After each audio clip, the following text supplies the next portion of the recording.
My name is Elena. I turned 20 just a few months ago, caught somewhere in that strange, nebulous borderland between being a teenager and being a real adult. This story, this specific, life-altering sequence of ours, happened just this past summer. It was the kind of heat wave that sticks to your skin, the air thick and heavy with humidity, the kind of weather that makes everything feel a little slower, a little more dreamlike. Hold on just a moment before we continue.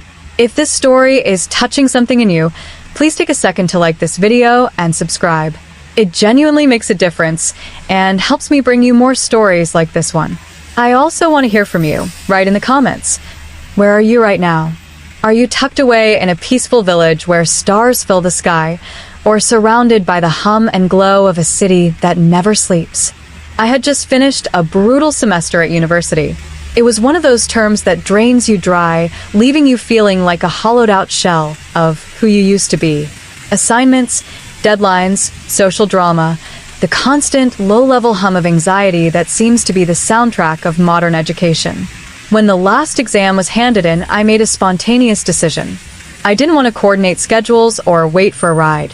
I just wanted to go home. I didn't tell my parents I was coming. I wanted the surprise. I wanted that cinematic moment of walking through the door and seeing their faces light up, the noise, the chaos, the immediate comfort of being someone's daughter again. I remember dragging my suitcase down the familiar pavement of my hometown. The wheels clattered loudly against the cracks in the sidewalk, a rhythmic thump-thump-thump that echoed in the quiet suburban street. Everything looked exactly the same, yet somehow different. The oak trees were a little fuller, the hedges a little more overgrown. It was the stillness that got to me first. Usually, our house was a beacon of noise. Music playing, my dad shouting at the television, my mom blending something in the kitchen. But when I unlocked the front door and stepped into the foyer, I was met with silence. A heavy, dusty kind of silence. Mom? Dad? I called out, my voice cracking slightly from disuse. Nothing. Just the hum of the refrigerator and the ticking of the grandfather clock in the hallway. I felt a sharp pang of disappointment, that childish letdown when you expect a parade and find an empty street. I dropped my keys on the console table, the metal clatter sounding jarringly loud. I was just about to sigh and haul my luggage up the stairs when a voice floated out from the living room. Elena. I froze. It wasn't my dad. It was a voice I knew, but it sounded deeper, rougher around the edges than I remembered. I walked into the living room and stopped dead in my tracks. Standing there, holding a glass of water and looking just as startled as I was Liam. Liam was the boy from next door. Our parents had been best friends since before we were born, which meant we were raised less like neighbors and more like a singular, chaotic family unit. But in my head, Liam was still the scrawny, annoying kid who used to throw water balloons at me or beg to play video games when I had friends over. He was 2 years younger than me, 18 now, and in the timeline of childhood, 2 years is a chasm. But the person standing in my living room wasn't a kid. He was tall. He had shot up at least 4 inches since I last saw him at Christmas. His shoulders, once bony and awkward, were broad and filled out the gray t-shirt he was wearing. His hair was messy in a way that looked intentional, falling over his forehead. He was staying with us. I remembered suddenly. My mom had mentioned something on the phone weeks ago about Liam's house being fumigated or renovated, and how he was crashing in our guest room for a week. I had barely listened at the time, too focused on my finals. Liam. I breathed out, a smile breaking through my confusion. What are you doing here? Living here, remember? He grinned. And for a second, the old Liam was back. The mischief in his eyes was the same, but the way he carried himself had changed. There was a solidity to him now. I dropped my bags and walked over to hug him. It was meant to be one of those side hugs, a casual greeting between old pals. But when I wrapped my arms around him, I was struck by how hard his chest was, the strength in his arms as he hugged me back. He smelled like cedar and something clean like fresh laundry. You grew, I said stupidly, pulling back to look at him. Happens, he laughed, but his eyes lingered on my face a second longer than usual. You look tired, Elle. Thanks, I rolled my eyes, kicking off my sneakers. It's been a semester from hell. I feel like I haven't slept in 3 months. Well, you're home now, he said softly. Your parents are out. Grocery run, I think. They'll freak when they see you. I nodded, suddenly feeling the weight of the travel crash down on me. The bus ride, the train, the walk, it all caught up in a wave of exhaustion. I need to wash the world off me, I said. I'm going to shower. Tell them I'm here if they get back. Will do. I grabbed my suitcase and hauled it upstairs. The house felt cool, the air conditioning humming, a stark contrast to the sticky heat outside. I went straight to the bathroom, locking the door and turning the shower on as hot as it would go.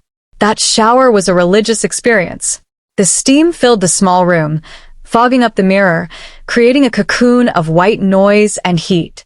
I stood under the spray for a long time, not even washing at first, just letting the water beat against my shoulders, loosening the knots of tension that had lived there for months. I scrubbed my skin raw, washing away the smell of the train station, the stale air of the library, the stress of the city. I watched the water swirl down the drain, imagining it taking all my anxiety with it. When I finally stepped out, I felt reborn.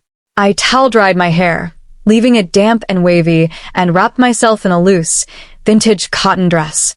It was soft, worn thin in places, the kind of thing I only wore at home because it felt like a second skin. It was light blue, comfortable, barely touching me. I walked down the hall to my bedroom. Pushing the door open, I was hit by a wave of nostalgia, so strong it almost knocked the wind out of me. My room was a museum of my past self. The band posters were still slightly peeling at the corners. My books were stacked exactly where I left them. The bed was made with the floral sheets I'd had since high school. It was safe. It was familiar. I sat on the edge of the bed, the mattress creaking in that specific way I remembered.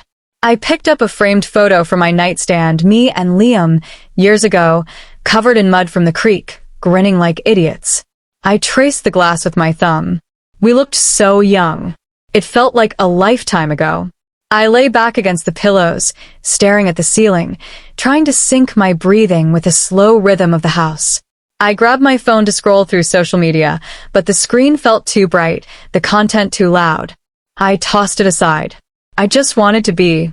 I ran my hands over my arms, feeling the cool air on my damp skin, trying to reconnect with my own body after months of living entirely in my head. I was just starting to drift into a light doze when a knock on the door startled me. Elena? It's Liam. My heart jumped, a purely reflexive reaction to the sudden noise. I sat up, smoothing my dress over my knees. Come in, I called out. The door creaked open. Liam stepped inside, but he stopped at the threshold, looking unsure of himself. The confident, easygoing guy from the living room was gone. In his place was someone who looked agitated, restless. He was holding his phone in one hand, his grip tight enough that his knuckles were white. Everything okay? I asked, shifting to make room on the end of the bed. It was a reflex. He had sat at the end of my bed 1,000 times to complain about homework or his parents. He walked over and sat down, but he didn't relax. He hunched forward, elbows on his knees, staring at the floor. Not really, he muttered. I stayed quiet, waiting. I knew Liam. I knew you couldn't push him. You had to let him come to you. The silence stretched out, heavy and thick, until he finally sighed, a sound that seemed to come from the bottom of his lungs. It's Sarah, he said. Sarah. His girlfriend. I knew of her. They'd been dating since his senior year of high school. From what I saw on Instagram, they were the perfect couple. Prom photos, beach days, endless smiling selfies. What about her? I asked gently. We're fighting. Again. He ran a hand through his damp hair, messing it up even more. It feels like that's all we do lately. Fight, make up, fight again. She says I'm distant. I tell her I'm just busy with work and getting ready for college, but she doesn't listen. She thinks I don't care. He looked up at me then, and I was struck by the raw honesty in his eyes. They were a dark hazel, flecked with green, and they looked so tired. Do you? I asked. Care? I don't know, he admitted, his voice dropping to a whisper. I mean, I love her. I think. But it's exhausting, Elle. Being with her feels like work. I feel like I'm constantly apologizing for just existing, for not being exactly who she wants me to be. He started to ramble then, the floodgates opening. He talked about how she criticized his clothes, his friends, his plans for the future. He talked about the pressure to be the perfect boyfriend, the perfect man, when he still felt like he was figuring out who he was. As he spoke, I found myself watching him, really watching him, in a way I never had before. I noticed the way his jaw clenched when he talked about the arguments. I noticed the way the muscles in his forearms shifted as he gestured. He wasn't the little kid I used to boss around. He was a man grappling with complex, adult emotions. There was a quiet maturity in his sadness, a depth that was entirely new to me. It was disorienting. It was like looking at a picture you've seen 1,000 times, only to realize the focus has shifted and everything looks different. I've been thinking about breaking up with her, he said finally, looking at his hands. But I don't know if I can. I don't want to hurt her. And I'm scared of being alone, I guess. My heart broke for him a little. I wanted to say something profound, something that would fix it. But words felt inadequate. So I did what came naturally. I scooted closer to him on the bed and wrapped my arms around his shoulders. I pulled him into me, resting my chin on top of his head.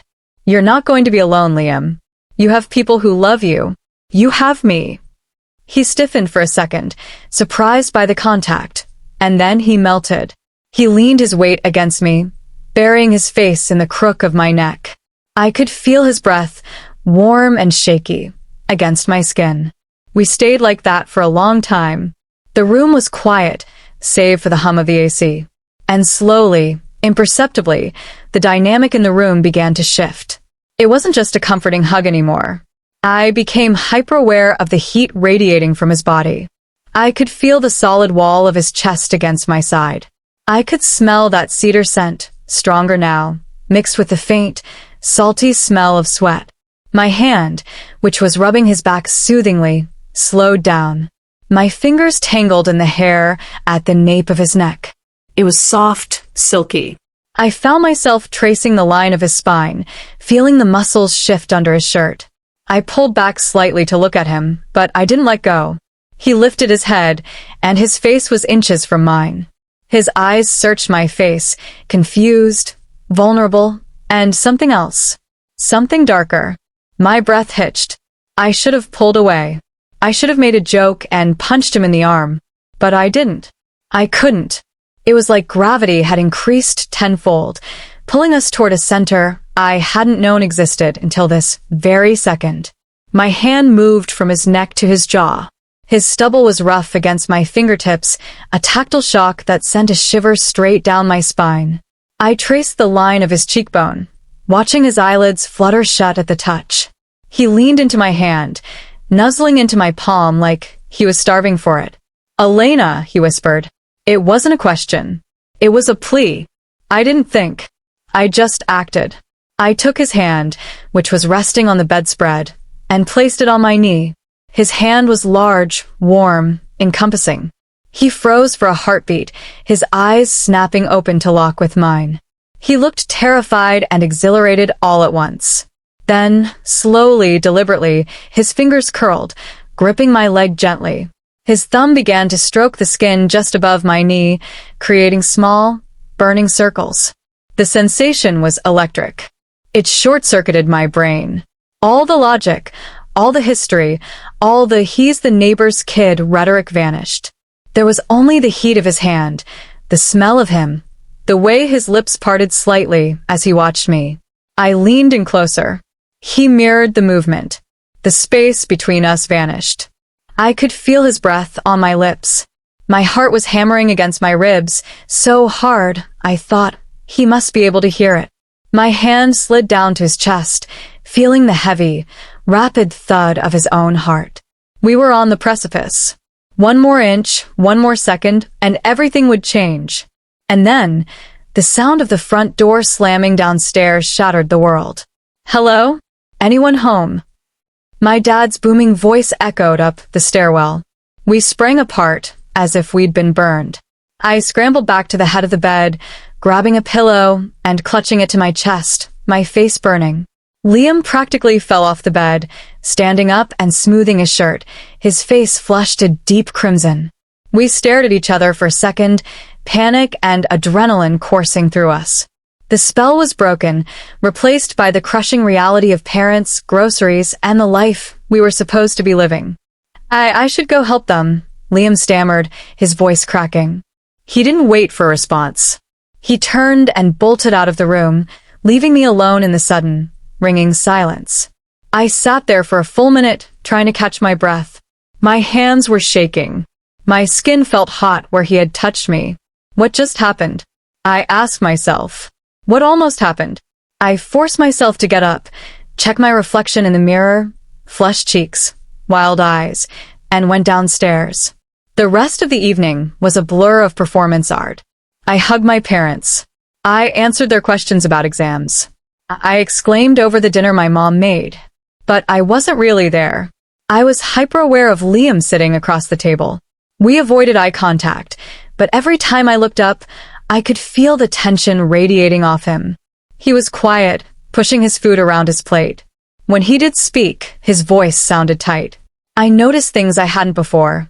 The way his throat moved when he swallowed, the veins in his forearms, the way his hair fell over his eyes. Every accidental brush of our arms when passing the salt felt like a lightning strike. The air between us was thick, heavy with the secret of what had almost happened upstairs.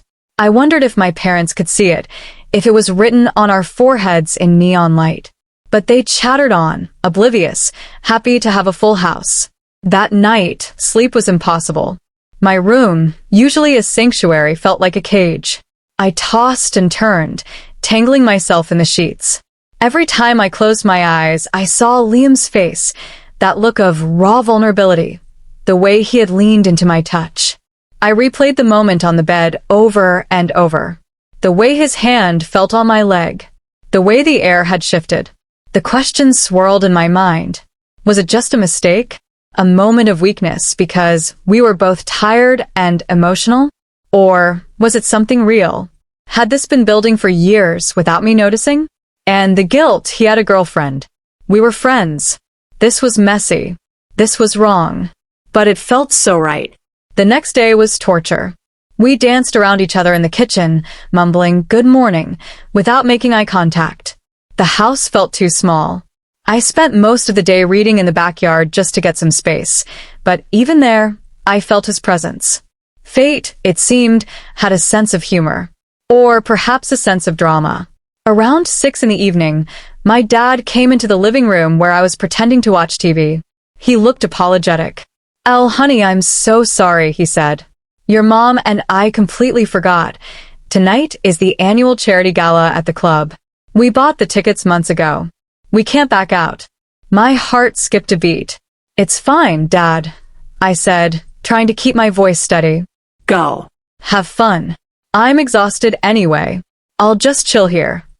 "Are you sure?" "Positive. Go." They left an hour later, a flurry of perfume and ties and goodbyes. As the sound of their car faded down the driveway, the house settled into silence again. But this time, the silence wasn't empty. It was waiting. I sat on the couch for a long time, staring at a blank TV screen. Liam was in the guest room down the hall. I could hear the faint sound of music coming from his door. I tried to talk myself out of it. "Don't go in there," my rational brain screamed. "It's messy. It's complicated. Just go to sleep." But the pull was physical. It was an ache in my chest, a restlessness in my limbs. I couldn't pretend the day before hadn't happened. I couldn't pretend that the electricity wasn't still crackling in the air. It was nearly midnight when I stood up. My legs moved on their own, carrying me down the hallway. The floorboards felt cool under my bare feet. The house was dark, shadows stretching long across the walls. I stopped outside the guest room door. My heart was pounding so hard I felt dizzy. I took a deep breath, held it, and turned the handle. The door opened silently. The room was dim, lit only by the moonlight filtering through the blinds. Liam was lying on the bed, on top of the covers. He was wearing basketball shorts and a t-shirt. He was asleep, or at least he looked like it. One arm was thrown over his eyes, his breathing slow and rhythmic. I stepped inside and closed the door behind me with a soft click. I walked over to the bed, moving like a ghost. I stood there for a moment just watching him. He looked younger when he slept, the tension gone from his face. I felt a surge of affection so strong it almost brought me to my knees. I sat down on the edge of the mattress. The bed dipped under my weight. Liam stirred. He didn't wake up with a start this time. He just shifted, his arm falling away from his face. He blinked, his eyes open, groggy, focusing on my silhouette in the dark. "Elena," he whispered, his voice thick with sleep. "Is everything okay?" I didn't answer. I couldn't trust my voice. I reached out and placed my hand on his arm. His skin was warm. I let my fingers trail down his forearm, over the inside of his wrist, until our fingers interlaced. He went very still. He was awake now, fully awake. I moved my other hand to his chest, feeling the sudden, rapid thud of his heart picking up speed. He didn't pull away. He didn't ask what I was doing. He just looked at me, his eyes dark pools in the shadows, waiting. I swung my legs up, lying down beside him on the narrow bed. We were face to face now, inches apart. The air between us was so charged it felt like a physical barrier we had to break through. "You should tell me to leave," I whispered. It was a token protest, a final chance for sanity. "No," he said. The word was immediate, firm. He reached out and touched my face. His thumb brushed my cheekbone, gentle, reverent. "I couldn't stop thinking about yesterday," he admitted softly. "I thought I imagined it." "You didn't," I said. I closed the distance. I leaned in, slow and deliberate, giving him every chance to back away. He didn't. He leaned forward to meet me. When our lips touched, it wasn't an explosion. It was a homecoming. It started slow, tentative. A question asked and answered. His lips were soft, hesitant at first, but as I pressed closer, the hesitation vanished. He made a low sound in the back of his throat, a groan of relief, and his hand tangled in my hair, pulling me closer. I shifted, moving my body, so I was pressed against him from chest to knee. The contact was overwhelming. It was the warmth, the solidity, the sheer reality of him. It wasn't the boy next door anymore. It was this man, this moment, this undeniable connection. The kiss deepened, becoming urgent. I could taste the toothpaste he'd used, the faint sweetness of sleep. My hands roamed over his shoulders, learning the new shape of him. He was strong, solid. His hands were everywhere, on my waist, my back, my neck, holding me like he was afraid I would vanish if he let go. I pulled back for a second to breathe, resting my forehead against his. We were both panting slightly, our breath mingling in the small space between us. "Are you sure?" he asked, his voice rough. "Elena, are you sure?" I looked into his eyes, searching for any doubt, any hesitation. All I saw was desire and a raw, terrifying hope. "I've never been more sure," I said. I pushed him gently onto his back. He went willingly, sinking into the pillow. I climbed over him, straddling his hips. The shift in power, the intimacy of the position, sent a rush of adrenaline through me. I was sitting above him, looking down. He looked up at me with an expression that was almost worshipful. I placed my hands on his chest, feeling the heat radiating through his t-shirt. I could feel his heartbeat under my palms, frantic and strong. "Show me," I whispered. He reached up, his hands spanning my waist, his thumbs pressing into my skin. He pulled me down, and I went, collapsing against him as our mouths found each other again. This time, there was no holding back. The kiss was messy, desperate, fueled by years of friendship and days of pent-up tension. I felt his hands slide under the hem of my shirt, his fingers hot against my bare skin. I arched into the touch, a gasp escaping my lips. Everything else faded away. The guilt about his girlfriend, the worry about our parents, the confusion about the future, it all dissolved in the heat of the moment.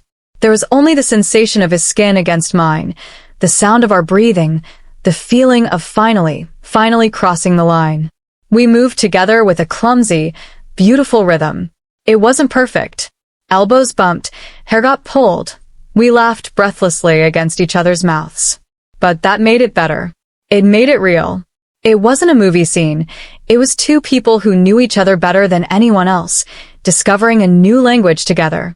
I remember the way the moonlight hit his face when I pulled his shirt over his head. I remember the sharp intake of his breath when I kissed the hollow of his throat. I remember the way he said my name like it was a prayer. We lay there for hours, exploring, touching, talking in whispers between kisses. We talked about everything and nothing.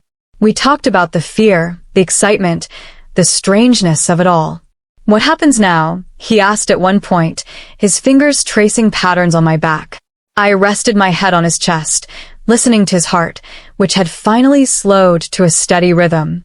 "I don't know," I said honestly. "We figure it out. Tomorrow." "Tomorrow," he agreed. But tomorrow felt a lifetime away. For now, in the quiet dark of the guest room, with the summer heat pressing against the window and the boy who knew all my secrets holding me close, I was exactly where I needed to be. I closed my eyes, letting the darkness hold us, knowing that when the sun rose, everything would be different. But for the first time in a long time, I wasn't afraid of the change. I welcomed it.